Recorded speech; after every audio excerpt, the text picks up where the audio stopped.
Bonjour les amis, bonjour frères et sœurs en Christ, j'espère que vous portez bien aujourd'hui. Nous sommes le mardi 26 mai si je ne me trompe pas. C'est une joie pour moi de vous accueillir pour notre temps de méditation. J'ai une bonne nouvelle à vous annoncer, c'est que dimanche prochain, le jour de la Pentecôte, nous aurons culte à nouveau à l'église de Dimringen à 10 heures. Voilà, donc même s'il y a encore des conditions et des restrictions, la chose la plus importante à retenir pour ceux qui sont en tout cas du coin ici, et de la paroisse et de l'Imrigen maculaire et des environs, c'est qu'il faut venir avec son masque. Donc ça c'est voilà, c'est une des contraintes que nous avons. Le reste, on pourra vous expliquer sur place. En tout cas, c'est une joie pour moi de pouvoir vous retrouver aussi dans la maison en briques, en pierre de notre Dieu pour célébrer aussi notre culte. Et puis on se réjouit tellement que ce soit Pentecôte. On a prié aussi dans ce sens-là. On va continuer notre petit parcours vers Pentecôte en se rappelant que nous devons recevoir, nous avons besoin de recevoir, alors devoir, voilà, si on veut, mais nous avons besoin de recevoir le baptême du Saint-Esprit, d'être rempli du Saint-Esprit, ou alors de recevoir l'effusion du Saint-Esprit, il y a plein de termes qu'on peut utiliser, ou alors aussi d'être revêtu du Saint-Esprit. C'est la promesse que Jésus, il fait d'ailleurs aux disciples avant de quitter ce monde. Le jour de l'ascension, on l'a entendu dans Luc 24, il dit restez ici, dans la ville sainte, à Jérusalem, jusqu'à ce que vous soyez revêtus de la puissance d'en haut. Le Saint-Esprit, il vient nous revêtir comme d'un vêtement. C'est un vêtement pour nous. C'est comme un bébé qui naît. La première chose qu'on va faire avec lui, après l'avoir nettoyé, lavé, c'est qu'on va le couvrir, on va le revêtir. Et avec le Saint-Esprit, c'est un peu la même chose. Il vient nous revêtir. Et il y a des raisons pour lesquelles il le fait. La première, c'est que il ne faut pas qu'on se trouve nu devant Dieu. Il ne faut pas qu'on soit nu devant Dieu. On connaît cette histoire du Jardin d'Éden où quand Adam et Ève se cachent devant la face de Dieu parce qu'ils sont nus et puis euh, ils vont se fabriquer des vêtements en feuilles de figuier. Alors les botanistes disent que la feuille de figuier, c'est une des feuilles qui dessèche le plus vite, donc ça n'a pas servi à grand-chose. Donc ils n'ont pas voulu paraître nus devant Dieu. Euh, et c'est la même chose d'ailleurs dans l'histoire de Pierre, après la résurrection, quand ils sont en train de pêcher et qu'ils voient Jésus sur le bord du lac. Eux, ils sont sur le bateau. Et puis Pierre, quand il entend que c'est le Seigneur, ben, il va, c'est assez bizarre, parce que d'habitude on fait l'inverse, mais il va s'habiller pour plonger dans l'eau pour aller à la rencontre de Jésus. Il ne veut pas paraître nu devant lui, alors qu'il l'était, euh, mais c'est aussi spirituellement.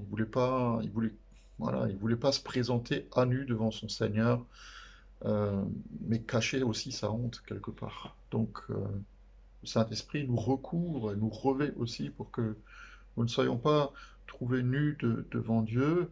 Ensuite, je crois que c'est important que nous soyons revêtus de la puissance du Saint-Esprit parce qu'il veut nous donner euh, ce vêtement à la mesure aussi de notre croissance. Il faut bien le comprendre. En fonction de notre maturité, en fonction de notre croissance, l'habit que nous portons, il doit s'adapter aussi à notre manière de grandir dans la foi. C'est comme dans l'Ancien Testament, la maman de Samuel, qui fabriquait pour son fils un habit neuf tous les ans, quand il était au service de Dieu dans la tente, dans le tabernacle, où Élie était le sacrificateur. Euh, Tous les ans, elle montait vers la tente, vers le sanctuaire de Silo, avec une nouvelle robe, un nouvel habit pour son fils. Et il est clair, évidemment, que d'année en année, Samuel grandissait, il n'avait pas la même taille. Donc le Saint-Esprit aussi, il a besoin de continuellement à nous revêtir, hein, puisque c'est aussi le sens de ce que Jésus promet. Il ne dit pas seulement que vous soyez revêtus de la puissance d'en haut, mais que vous continuez à être revêtus de la puissance d'en haut. Et c'est vrai que le Saint-Esprit, c'est comme un vêtement qui est adapté à notre appel. On a chacun, vous remarquez peut-être, dans la vie du monde autour de nous, de la société, c'est qu'il y a des vêtements différents selon les métiers. Je veux dire, un pompier n'est pas habillé comme un pasteur, même si parfois le pasteur il peut jouer au pompier. Un cuisinier ne va pas être habillé comme un gendarme. Donc, on n'est pas enveloppé de la même façon. Et j'ai envie de le dire comme ça, si on se trompe d'appel, ça va pas aller. Je vois mal un plongeur de la sécurité civile être habillé en policier pour aller sous l'eau, ou un banquier aller à la banque vêtu comme un pompier. Je veux dire, c'est Dieu qui choisit quel habit nous devons mettre, quelle est la mesure du Saint-Esprit que nous devons recevoir. Et en même temps, ce vêtement, le Saint-Esprit qui vient sur nous et qui nous revêt, c'est aussi une marque, une représentation de notre autorité. Euh, je veux dire, un gendarme en caleçon et en tongs au bord de la route, s'il lève la main, personne ne va s'arrêter. On va s'arrêter parce qu'on reconnaît qu'il est un gendarme, qu'il a le képi sur la tête et le sifflet dans la bouche. Donc, c'est aussi ça, la marque d'autorité du Saint-Esprit qui veut venir sur nous. Cette idée de revêtement, on la trouve déjà dans l'Ancien Testament. Il y a une histoire avec un héros de la foi qui s'appelle Gédéon, où il est dit dans son histoire qu'il a été revêtu par l'Esprit de Dieu. Mais en réalité, la vraie traduction de cette expression, il a été revêtu de l'Esprit de Dieu, c'est l'inverse. Parce qu'il est revêtu, c'est une espèce de forme passive. Il est là, et puis il n'a pas le choix, et puis il reçoit, on le revêt du Saint-Esprit. En réalité, dans la traduction de l'hébreu, c'est l'Esprit de Dieu revêt Gédéon. C'est pas la même chose, c'est une forme active. L'Esprit de Dieu vient et il le revêt. C'est comme un pull. Le Saint-Esprit, il revêt Gédéon comme un pull, et en même temps, c'est nous qui devons devenir son pull à lui. Je ne sais pas si vous comprenez la différence. Nous devenons son pull pour qu'on puisse l'envelopper, pour qu'il puisse venir habiter en nous. Avant, c'est lui qui était le pull, maintenant c'est nous qui sommes quelque part son enveloppe, si vous voulez. Il n'y a pas de contradiction entre les deux, même si ça semble un peu contradictoire. Il n'y a pas de contradiction entre les deux. Un vêtement, il doit être à ma taille, il doit être confortable, il faut qu'il me permette de bouger et qu'il soit propre. Ben, le Saint-Esprit est en nous. Nous sommes un vêtement pour lui. Et c'est à nous, de ne pas être un habit trop petit qui empêcherait son mouvement, un habit trop petit pour lui. Et c'est aussi à nous de ne pas être un habit sale, un vêtement sale qui sent pas bon. Parce que c'est l'Esprit Saint, c'est pas n'importe quel esprit qui vient en nous, c'est l'Esprit Saint. Et moi, ma prière, c'est que nous soyons tous vraiment le vêtement adapté pour l'esprit afin de le laisser agir en moi, en nous, dans les situations que nous rencontrons, qui nous inspirent, qui nous conduisent, qui nous donnent du discernement. Mais nous voulons aussi, moi je veux aussi me laisser revêtir par lui pour le laisser agir par moi. Pour que les fleuves d'eau vive dont on a parlé hier puissent sortir de moi, que je puisse donner la bonne parole qui va encourager, qui va relever, qui va bénir, ou que je fasse au bon moment ce que Jésus aimerait que je fasse à sa place. Et ce que Dieu promet, il va l'accomplir.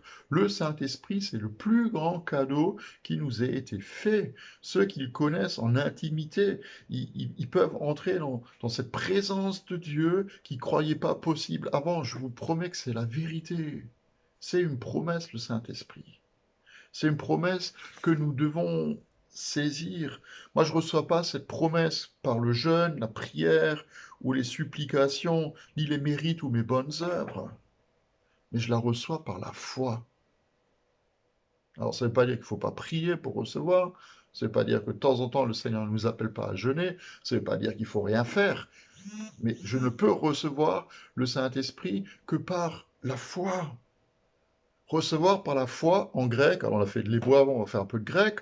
En grec, c'est lombano, c'est littéralement prendre par la main, c'est saisir, c'est s'approprier. C'est pas quelque chose comme tout à l'heure, le revêtement qui pourrait être passif, mais c'est quelque chose qui est actif. La grâce, je le dis souvent, c'est la main de Dieu qui est tendue vers moi. La foi, c'est quoi? C'est juste ma main qui saisit la sienne. La foi, c'est ce que moi je mets en action pour saisir ce que Dieu me tend. C'est ça la foi. Si nous ne prenons pas la main de Dieu dans notre main, elle restera comme un cadeau de Noël que j'aurai reçu le 24 ou le 25 décembre, qui est devant moi, mais que je n'ouvre pas. La foi seule, elle est inutile si j'en fais rien. Si la foi n'a pas d'objet, c'est juste une théorie. Vous savez, au départ, l'idée de la foi qui saisit quelque chose, la foi qui saisit l'Esprit Saint promis, c'était en rapport avec le mariage. Je trouve que c'est une belle image. C'était en rapport avec le mariage. Quand on demande la main de son bien-aimé ou de sa bien-aimée, c'est pas pour qu'on reste à 100 kilomètres de son cœur. C'est pour vivre à ses côtés. Normalement pour toujours. Par la foi, je demande la main à une promesse de Dieu. Et j'épouse pas par la foi toutes les promesses de Dieu, dont celle du Saint-Esprit qui veut me revêtir et que je revais pour que je l'accueille en moi et qui sorte de moi comme un fleuve qui coule. Saisissons, saisissons la promesse de Dieu. Soyons revêtus de l'Esprit de Dieu et revêtons-le à notre tour pour que nous puissions servir Jésus dans le monde qui nous entoure. Je vous souhaite une bonne fin de journée. Je vous donne rendez-vous demain pour notre méditation.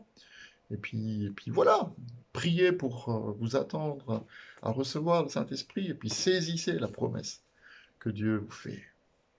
Amen. À demain.